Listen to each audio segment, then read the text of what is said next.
लेखक पंडित श्री राम शर्मा आचार्य जी। गायत्री परिवार। संस्कृति की अवज्ञा महंगी पड़ेगी।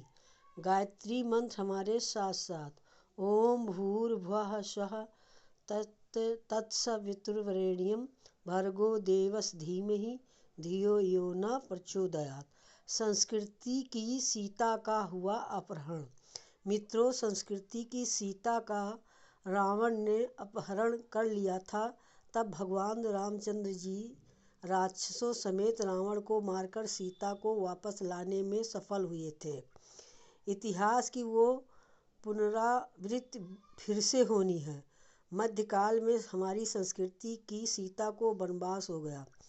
सांप्रदायिकता इस कदर फैली, मंत्र मंतातर इस कदर फैले, बाबाजियों ने अपने अपने नाम के इतने मजहब इस कदर खड़े कर लिए कि हिंदू समाज एक रूप ही नहीं रहा। संस्कृति के साथ में अनाचार शामिल हो गया। बुद्धि के ज़माने में ऐसा भयंकर समय था कि हमारी संस्कृति उपहास का कारण बन गई। घिनौने उद्देश्यों को संस्कृत के साथ में शामिल कर दिया गया था। 5 काम बड़े घिनौने माने जाते हैं और इन 5 कामों को भी धर्म के साथ जोड़ दिया गया था और संस्कृति को कलंकित कर दिया गया था। ये 5 है मध्य, मास तथा मत्स्यो, मुद्रा यम, देवी, निर्माण, मुक्त हेतुवा। ये 5 घिनौने काम संस्कृति के साथ शामिल हो गए। और मित्रों, यज्ञ का रूप कैसा घिनौना हो गया था आपको मालूम नहीं है। तब मनुष्यों को मारकर हम होम दिया जाता था।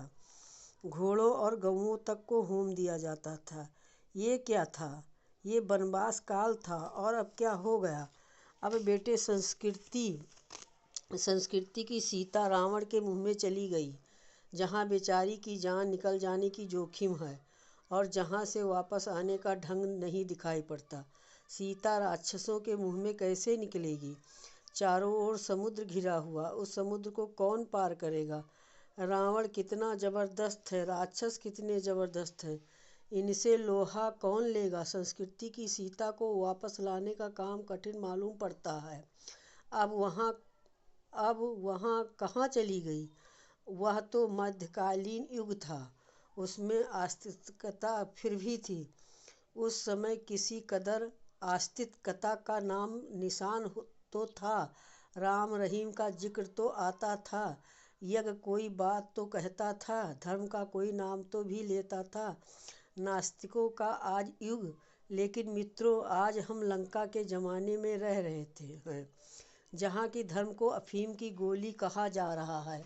पढ़े लिखे लोगों में जाइए और उनसे जानिए कि धर्म क्या है, तो वो यही कहेंगे कि धर्म यानी कि अफीम की गोली, जिसको खा करके आदमी मदहोश हो जाता है, कर्तव्यों को भूल जाता है।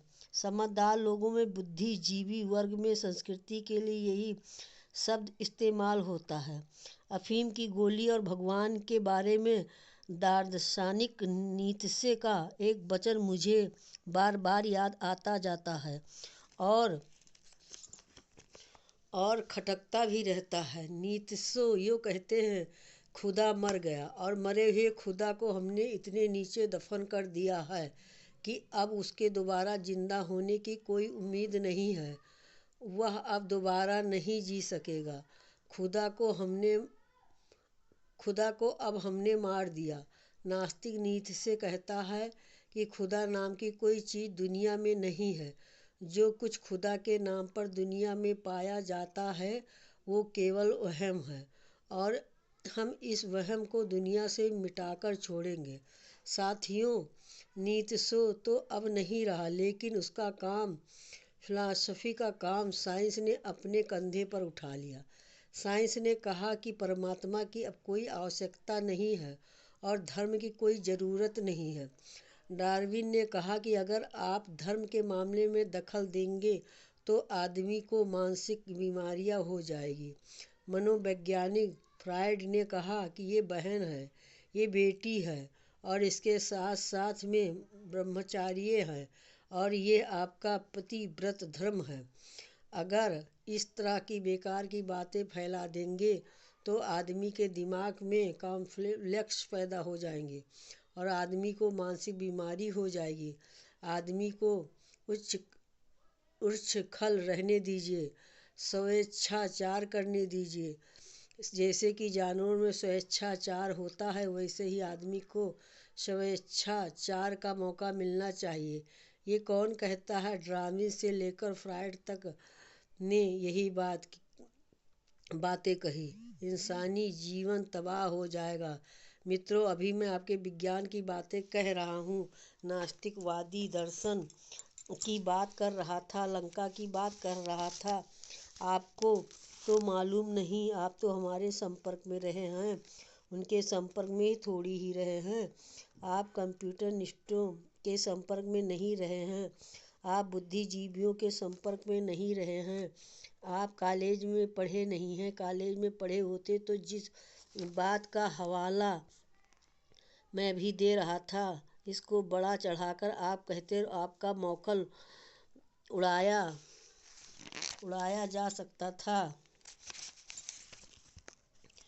जाता। आज बेटे, हमारी संस्कृति लंका में जा रही है। अब उसको वापस लाने के लिए क्या करना पड़ेगा? अगर संस्कृति वापस ना आ सकी तो दुनिया तहस नहस हो जाएगी, दुनिया मिट जाएगी, दुनिया जिंदा न रह सकेगी, परलोक खराब हो जाएगा, स्वर्ग नहीं मिलेगा, मुक्ति नहीं मिलेगी। बेटे, इन बेकार की बातों को जाने दीजिए। स्वर्ग की, मुक्ति की, परलोक की, चमत्कार की बातें मैं नहीं कहता, मैं तो इंसानी जीवन की बात कहता हूँ, इस संसार की बात कहता हूँ। अगर हमारी संस्कृति और धर्म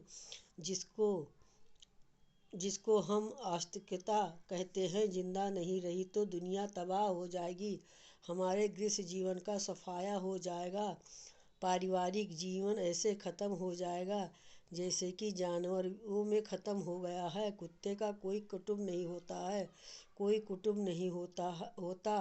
कुत्ते की कोई औरत होती, कोई नहीं होती। कुत्ते का कोई बाप नहीं होता, कोई नहीं होता। कुत्ता क्या होता है? कुत्ता अकेले होता है। इस कहानी को सुनने के लिए बहुत बहुत धन्यवाद। आपने जो सब्सक्राइब करा है उसको तहे दिल से धन्यवाद।